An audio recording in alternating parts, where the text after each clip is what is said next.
Subscribe to our YouTube channel and press the bell icon so that you never miss any video lesson from Rao's IAS Study Cell. Hello and welcome to Daily News Simplified, an analysis of the Hindu newspaper from UPSC perspective.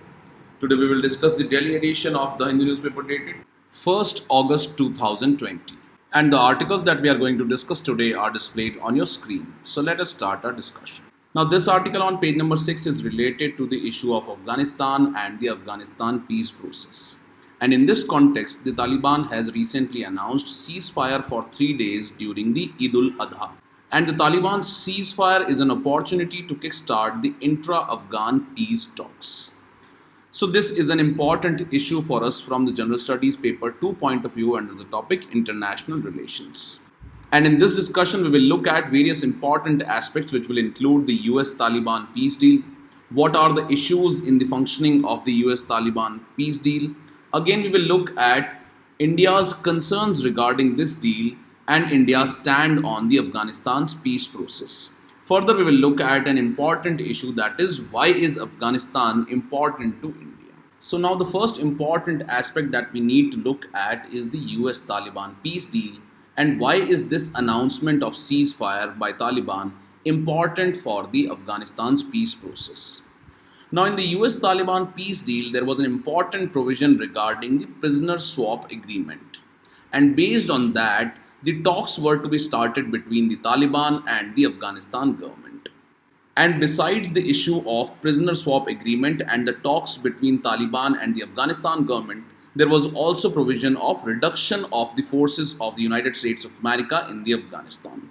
Further, the US was also to lift the sanctions against the Taliban and work with the United Nations to lift its separate sanctions against the Taliban. Now, as the US-Taliban peace deal provided for a provision of the prisoner swap agreement, and based on that, the talks were to be started between the Taliban and the Afghanistan government regarding the Afghanistan peace process, the ceasefire announcement by the Taliban on the occasion of Eid al-Adha is an important step. And why is it important? So it is important because since 2001, Taliban has announced ceasefire only 3 times. And previously it was announced in June 2018 and May 2020. And the Taliban had announced the ceasefire to mark the end of holy month of Ramzan. However, an important issue with those ceasefire announcements was that the Taliban did not extend the ceasefire on both these occasions, that is in June 2018 and in May 2020. However, this time the ceasefire agreement or announcement could be extended because the Taliban and the Afghanistan government are planning to start the intra-Afghanistan talks that were promised in the US-Taliban peace deal. Now, these talks were to begin in the month of March. However, both the sides, that is the Taliban and the Afghanistan government, failed to reach an agreement on the prisoner swap agreement or the prisoner exchange agreement. But now the Afghanistan government has released more than 5,000 Talibani prisoners, and accordingly it is being seen that the talks will begin soon between the Taliban and the Afghanistan. And that is why the Taliban is likely to extend this ceasefire announcement which it has announced on the occasion of Eid al-Adha. Now, what are the issues that are being witnessed in the functioning of the US-Taliban peace deal? So, various commentators have said that the Taliban is now having an upper hand in the situation that is prevailing in Afghanistan. And that is mainly because there were loopholes in the US-Taliban peace deal that was announced recently. Now, the first loophole in the functioning of the peace deal was that the United States of America did not insist on a ceasefire between Taliban and the Afghan government. And accordingly, Afghanistan has been witnessing episodes of violence which has been perpetrated by Taliban. Further, the United States of America kept the Afghanistan government out of the peace process. And due to this, Afghanistan has again continuously witnessed violence which is led by the Taliban. Now, recently, presidential elections were held in Afghanistan. And this presidential election witnessed a very low voter turnout, due to which the main opposition candidate Abdullah Abdullah did not recognize the elected government for a considerable period of time. However, he backed off only after being appointed the head of High Council for National Reconciliation that leads talks with the Taliban. And due to all these issues, the Taliban is presently having an upper hand in the situation that is prevailing in Afghanistan. And accordingly, this announcement of ceasefire by Taliban becomes important because it is likely to kickstart the intra-Afghanistan talks, that is, the talks between Taliban and the Afghanistan government, which were first announced in the US Taliban peace deal. Now, further, as we note that in the US Taliban peace deal, US was to lift sanctions against the Taliban and was also to work with the United Nations to lift the separate sanctions on the Taliban. And accordingly, the UN Secretariat had recently held a 6 plus 2 plus 1 meeting on regional efforts to support the peace in Afghanistan. Now, in this meeting, six neighbors of Afghanistan, namely China, Iran, Pakistan, Tajikistan, Turkmenistan, and Uzbekistan, plus two global players, that is the USA and Russia, and Afghanistan, attended the meeting.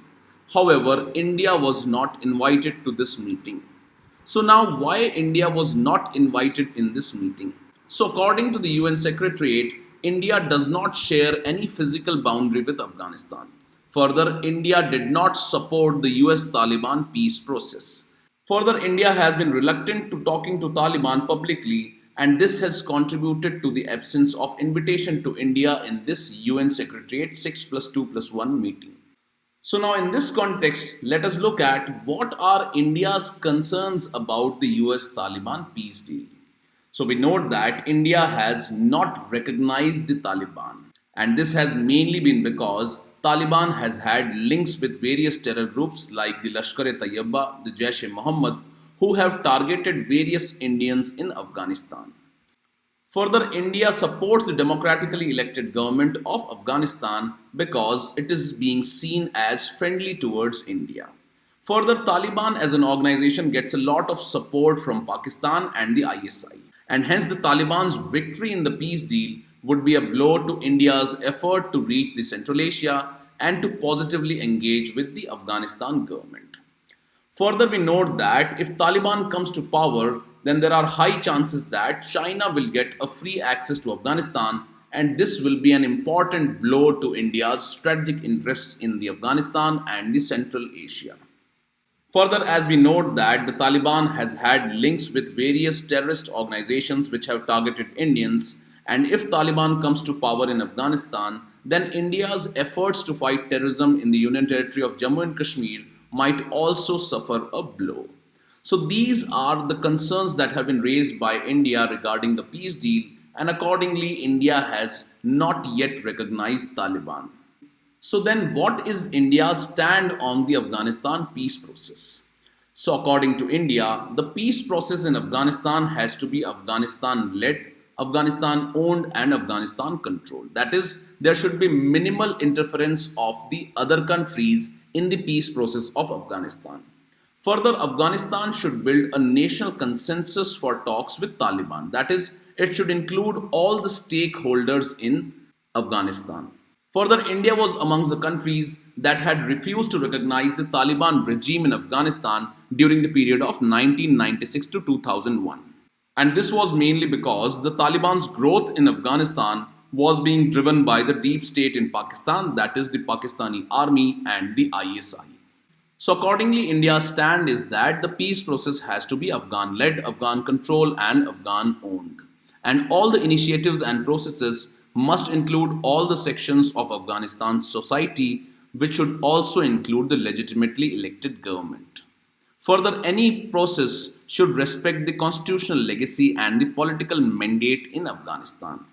And there should be establishment of democratic process which should give respect for the human rights and include the women's right as well. So the peace process should not leave any ungoverned spaces where the terrorists and their proxies can relocate. And we note that India has been suffering because of the issue of terrorism, and accordingly, India does not want any space in Afghanistan which is controlled by the terrorist organizations or their proxies. Now, after looking at India's stand on the Afghanistan peace process and various concerns of India regarding the US Taliban peace deal, let us look at why Afghanistan is important to India. So, the first reason is that it is important for regional balance of power. Now we note that Afghanistan is tied to India's vision of being a regional leader and a great power. And further, India is engaged in a competition with China over resources, and also the Afghanistan is important for India to counter the Pakistani influence. So, accordingly, India's involvement in Afghanistan and its ability to mentor the nascent democracy in Afghanistan will go a long way to demonstrate to the world that India is indeed a major power and also a responsible power. Further, India's interest in Afghanistan relates to its needs to reduce the Pakistani influence in the state of Afghanistan. Further, Afghanistan is important for India's energy security, and we note that the pipeline project, that is TAPI, seeks to connect the important energy rich Central Asia to South Asia.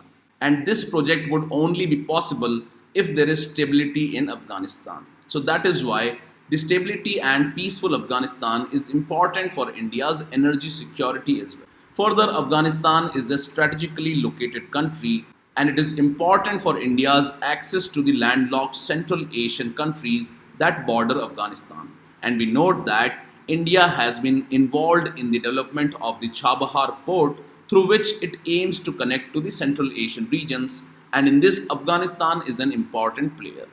Further, Afghanistan is home to very important natural resources, and according to the US Geological Survey, it has resource deposits worth $1 trillion, and that is why they can be very important for India. And finally, we note that Afghanistan's peace is important for the regional security in the South Asia. And if there is instability in Afghanistan and increase in violence due to terrorism, it is going to adversely impact India also, because India has been witnessing terrorism in the past decades, and which has mainly been perpetrated by terrorists which have got support from Pakistan and ISI. So, in this discussion, we have seen the key aspects of the US Taliban peace deal. Again, we have looked at an important aspect of this deal which talks about intra Afghanistan talks and why is this ceasefire announcement by Taliban important. And after that, we have looked at India's concerns regarding this US Taliban peace deal and what is India's stand on the Afghanistan's peace process. Further, what are the interests of India in Afghanistan? With this, let's take up the next news article now. Now, this article on page number 15 reads that forced decoupling will hurt India and China, and this has been said by the Chinese envoy. Now, we have seen that because of the recent border clashes along the line of actual control, there is strong anti-China sentiment across our country. And there are growing voices that we need to deal with China at all levels, which will include the military, diplomatic, and economic. And some of the economists have pointed out that military and diplomatic routes to deal with China have to be accompanied with economic boycott of China. And besides economic boycott of China, we have seen the calls for making India a self-reliant economy, which was reflected in the Atmanirbhar Bharat slogan by the Prime Minister of India. So accordingly, in this discussion, we will focus on the formal and the informal strategies which are adopted by India to economically boycott China. After that, we will look at what are the challenges that are associated with adoption of such strategies. Further, we will look at the benefits and challenges with the Vocal for Local campaign, and also what strategies India should adopt in this context. And these can be very important aspects for us from General Studies paper 3 point of view under the topic economic development. So first, let us look at the formal and the informal strategies that have been adopted to economically boycott China. Now, the basic strategy of economically boycotting China is to inflict maximum harm on the Chinese economy for its aggressive posture along the line of actual control and the border clashes. And these strategies are based on a notion that such economic boycott of China within India would force the Chinese government to soften its stance on the border disputes. So, for the economic boycott of China, India has adopted the following strategies, and first in this line is the Vocal for Local campaign. Now we note that recently Prime Minister of India gave a call for Atmanirbhar Bharat or Self-Reliant India movement, and this was in response to the economic hardship which was created by the COVID-19 pandemic. And as a part of this movement, the Prime Minister of India has coined the slogan Vocal for Local. Now this Vocal for Local campaign broadly encompasses these three aspects. First is the boost for local manufacturing of goods. Second is the boost to local supply chains. And third is boosting demand for goods that are manufactured in India. Now, under boosting local manufacturing of goods, India needs to focus on its Make in India campaign and make the domestic companies and the foreign companies to produce and manufacture the goods in India. Now, besides manufacturing goods in India, the entire supply chain for the manufacturing of goods should be set up in India. And this can give further thrust to manufacturing sector and make India the self-reliant economy. And besides manufacturing of goods in India and establishment of local supply chain, there is a need for boosting the demand of such goods in India. And for that, the Indian consumers need to be vocal about the Indian goods, and at the same time, they should promote the consumption of such goods. Further, the next strategy that is adopted is the boycott of Chinese goods. And we note that India has a total merchandise trade deficit of around $184 billion in 2018 and 19. And out of this, China alone accounted for trade deficit of around $54 billion. So the higher trade deficit with India is on the account of entry of cheaper Chinese goods into Indian economy. And the entry of such cheaper Chinese goods into India is benefiting China and is adversely impacting the domestic manufacturing. So one way of inflicting harm on Chinese economy is to boycott these Chinese goods and also at the same time promoting domestic manufacturing. Further, we note that the economic problems that have been unleashed by the COVID-19 pandemic has led to large-scale decline in the share prices of companies across the world. And we note that the Chinese state-owned companies have taken advantage of such a situation to pick up substantial stakes in the ownership of companies across the world. And due to the decrease in share prices of the Indian companies, they have now been exposed to hostile and opportunistic takeover by the Chinese companies. So in order to prevent the hostile takeovers of Indian companies by the foreign companies and especially the Chinese government, the government of India has recently tweaked the FDI policy and has made it difficult for China-based companies to invest through the FDI route. So the third strategy is the adoption of stringent foreign direct investment norms. Fourth is the cancellation of projects that were awarded to the Chinese companies. And there have been growing chorus to cancel the projects that have been awarded to these companies. So in this regard, we have seen that the Dedicated Freight Corridor Corporation has cancelled the project of signaling which was earlier awarded to the Chinese company. And also, the government has asked BSNL and MTNL to not use Chinese equipments for upgradation of its networks. And further, we have seen that there are strong voices that the Chinese-based Huawei company should be kept away from the 5G trials in India. The fifth strategy that can be adopted by India is the imposition of higher tariffs on Chinese goods. And in this regard, we have seen that the Ministry of Commerce and Industry has stated that it may increase the import duties on around 300 Chinese products in order to boost domestic manufacturing. Sixth strategy that is adopted by India is the country of origin in the GEM portal. And in order to promote local products, the Union government has made it mandatory for all the sellers on the government e-marketplace to list the country of origin while registering new products. And the sellers on this portal should also indicate the percentage of local content in the products. Further, the last strategy that is adopted is the digital strike.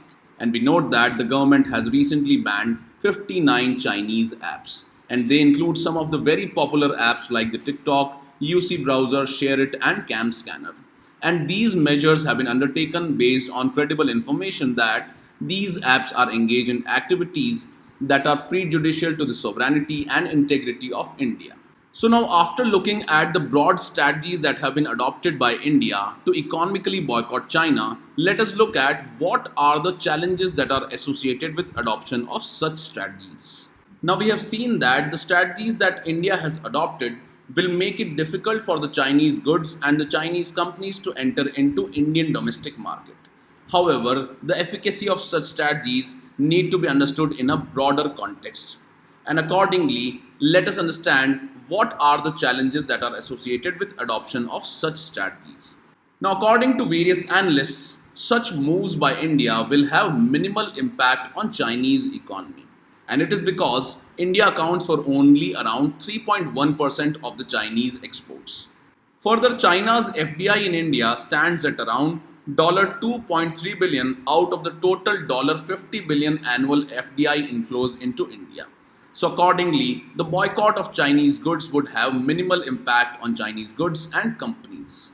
Further, India needs to understand that the Chinese goods and companies have made deep inroads into other countries, including Africa. And accordingly, there is always a scope for China to increase its exports to other countries if its imports to India decrease. So accordingly, this is likely to have minimal impact on Chinese economy.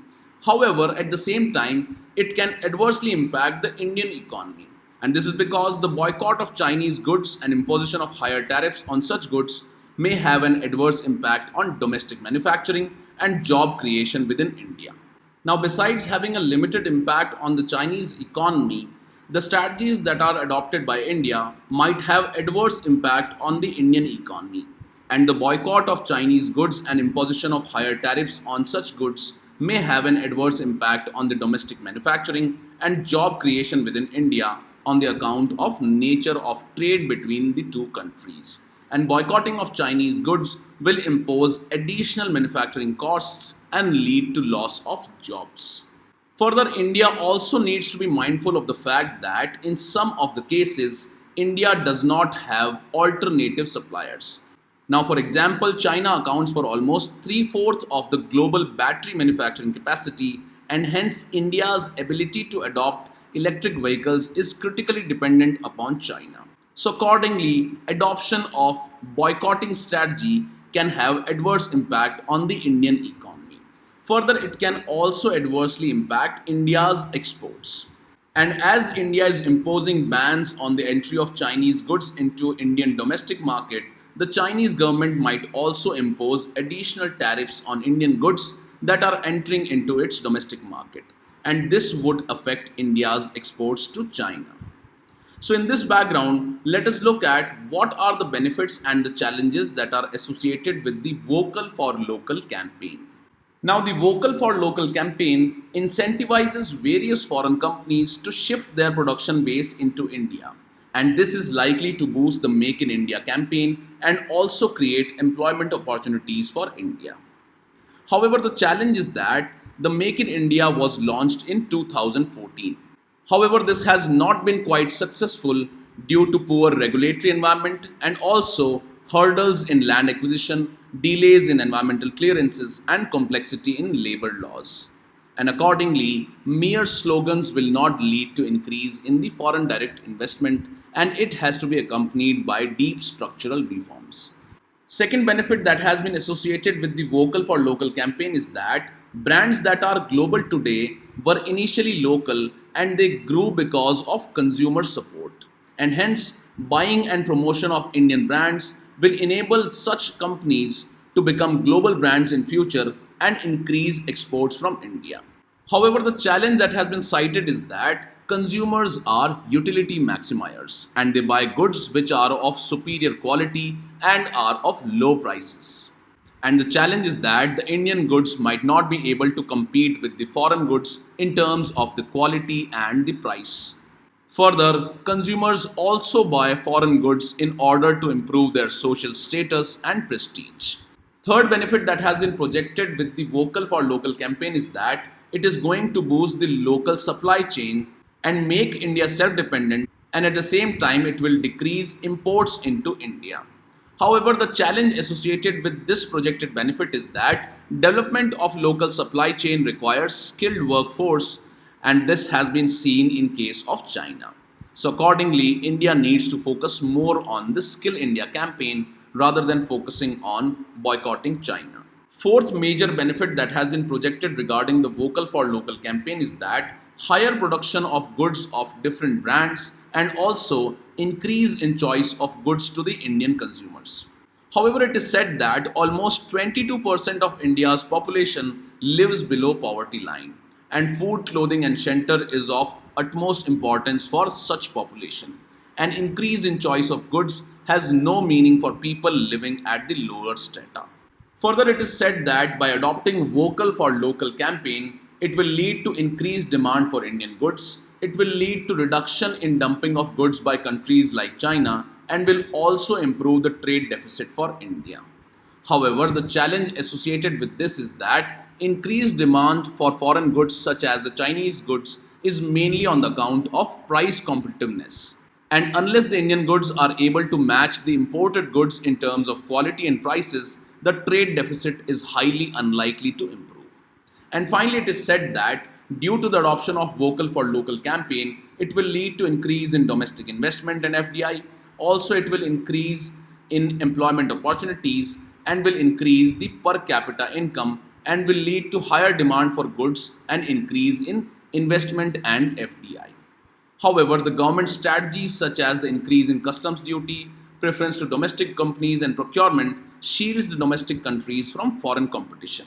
And due to this, it leads to complacency in the domestic manufacturing and leads to decline in the quality of goods. Further, India needs to realize that it was due to the integration of Indian economy into global economy in the 1991 when India adopted the liberalization, privatization and globalization policy led to the rapid increase in GDP size of India from $270 billion in 1991 to $2.9 trillion in 2019. And accordingly, the government's strategies to boost local manufacturing takes India back to pre-1991 era. And this is being seen as a sign of protectionism and anti-globalization. And thus, it has been criticized that adoption of such strategies is retrograde in nature and is not progressive. So now, as we have seen that there are various challenges associated with the Vocal for Local campaign. So what are the strategies that the Indian government needs to adopt in this background?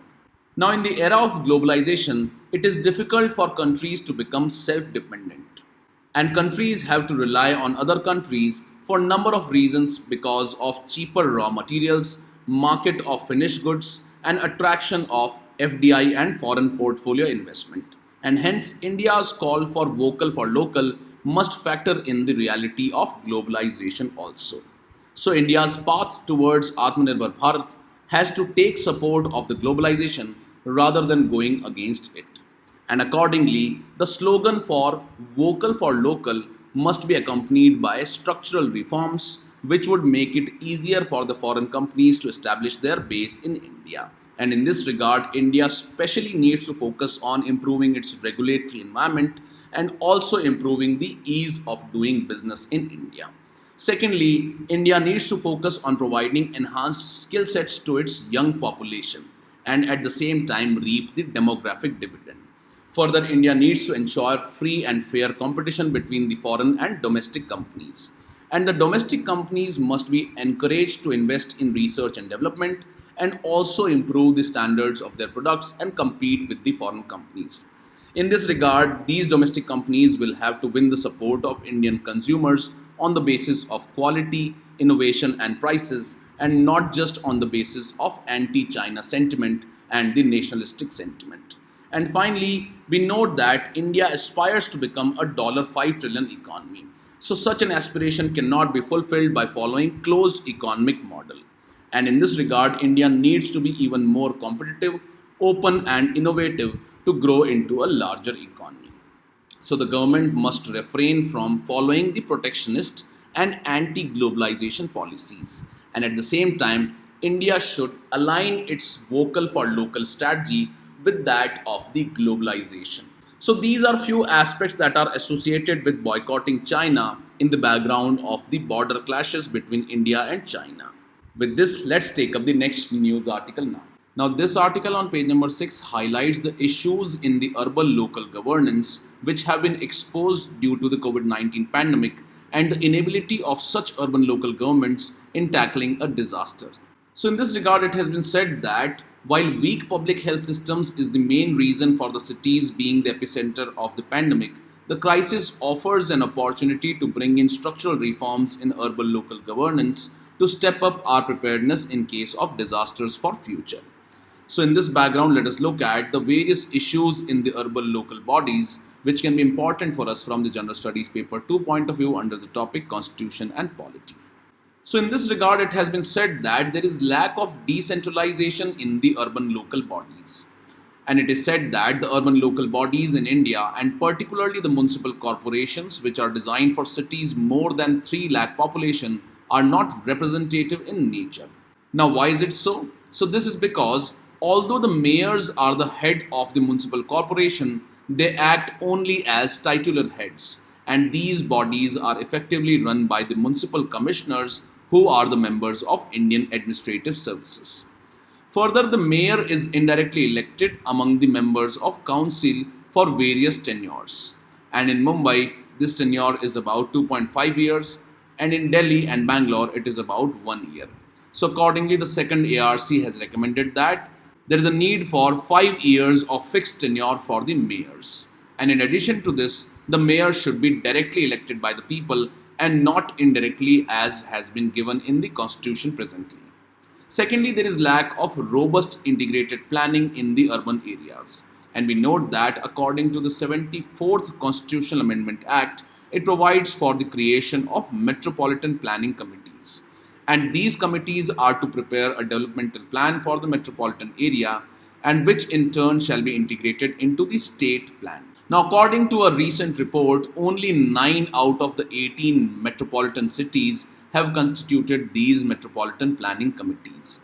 And besides, these MPCs are defunct wherever they are present, and they are not contributing to the state plans. So, accordingly, it has been said that there is a need for boosting the bottom up approach, and there is a need to replace the present framework where the state government is resorting to top down approach, and this has led to unequal and lopsided development and has made the urban local bodies dysfunctional. Further, these urban local bodies have weak capacity, and in India, the urban local bodies generate about 44% of their revenue, and only 3% is collected by them. This means that the decisions of the urban local bodies are taken by higher tiers of the government, and mainly such decisions are taken by the state government. And this hinders the bottom up approach for development because they are not able to collect majority of the taxes that are generated in these urban local body areas. Further, we note that the number of officers per lakh population in the urban local bodies in India is very low. And Mumbai, which is the best in case of India, has only 938 officers per lakh population. And this stands against 3,000 officers in Johannesburg and 5,500 in New York. Further, there is lack of citizen engagement in governance at the urban level, and the urban local bodies do not have a Gram Sabha equivalent in the lowest tier. We note that in the Panchayati Raj institutions, there is a need for establishment of Gram Sabha, and which is an important tool for citizen engagement. So accordingly, the second ARC has proposed the formation of area sabhas, which have about 2,500 voters. And this body would assist in prioritizing developmental activities, identification of beneficiaries, and monitoring of the schemes, etc. So, in the background of rapid urbanization that India is witnessing, it is imperative to bring in long pending reforms in metropolitan governance paradigm, and this should begin with empowering the mayors with fixed tenure, decentralizing area sabha governance, enhancing financial powers of the city governments. So these are few aspects that were highlighted by the author in this article, and with this, let's take up. Now, this article on page number 1 talks about the index of 8 core industries. And according to the latest data that has been published, this index of 8 core industries has contracted by 15% in June 2020. Now, although this index has remained in the negative territory, it is being seen that slight improvement has been witnessed compared to the last 2 months, and this has mainly been because of lifting of the lockdown. So in this background, let us revise the index of 8 core industries and some important facts related to the preliminary examination under the economic development. Now, the growth of industrial sector in India is measured through an index which is known as index of 8 core industries. Now, as compared to this index of 8 core industries, there is another index which is known as Index of Industrial Production, or the IIP. Now, these 8 core industries constitute about 40.27% of the weightage in the Index of Industrial Production. And that is why they are the barometer of growth of industrial sector in Indian economy. Now, which are these 8 core sectors which are measured through this index of 8 core industries? So these include the coal sector, the crude oil sector, natural gas, petroleum refinery products, fertilizers, steel, cement, and electricity. Now, another important aspect for us is that who prepares this index of 8 core industries. So, it is prepared by Office of Economic Advisor under the Ministry of Commerce and Industry. Further, this index is published monthly and it has a base year of 2011 and 12. And all these aspects are important for preliminary examination. Now, besides all these facts, you should also be aware that which industry has the highest weightage as well as the lowest weightage. So the highest weightage is for the petroleum refinery production and the lowest weightage is for the fertilizers production. Now, as we know that the index of 8 core industries is published by the Office of Economic Advisor under the Ministry of Commerce and Industry, you should also be aware that the index of industrial production is prepared by National Statistical Office under the Ministry of Statistics and Program Implementation. So these are few important facts related to the index of 8 core industries. With this, let's move to the next article. And with this, we conclude today's discussion. And now let's take up the question for the day.